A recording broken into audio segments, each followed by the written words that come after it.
Hotman Paris kembali menjadi sorotan. Usai menjadi kuasa hukum mantan Jampitsus Febrie Adriansyah, ia mengaku tak mengharapkan bayaran. Namun, keputusan itu justru memicu kritik dari putra sulungnya hingga kecaman dari organisasi wartawan. Pengacara Hotman Paris Hutapea resmi mendampingi mantan Jampitsus Febrie Adriansyah dalam perkara yang kini ditangani Kejaksaan Agung.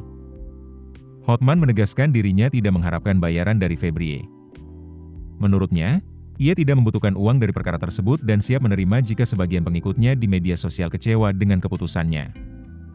Namun, pernyataan itu justru menuai kritik dari putra sulungnya, Frank Alexander Hutapea. Melalui media sosial, Frank menyebut pernyataan sang ayah hanya pencitraan. Ia juga mengkritik program bantuan hukum Hotman 911 yang dinilainya telah bergeser dari tujuan awal. Tak hanya dari keluarga, Hotman juga mendapat kecaman dari kalangan wartawan. Saat konferensi pers usai pemeriksaan Febrie, Hotman menjawab pertanyaan seorang wartawan dengan kalimat, "Lu punya otak nggak?" Ucapan itu dinilai merendahkan profesi jurnalis.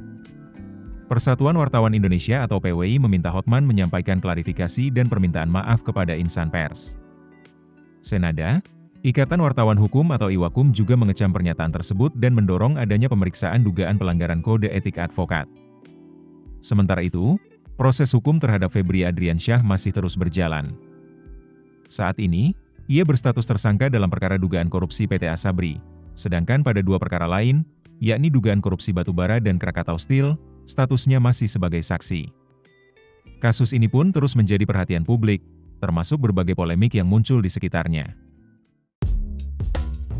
Keputusan bisnis terbaik datang dari data, bukan tebakan. Mudah berlangganan Business Insight dengan subscribe with Google.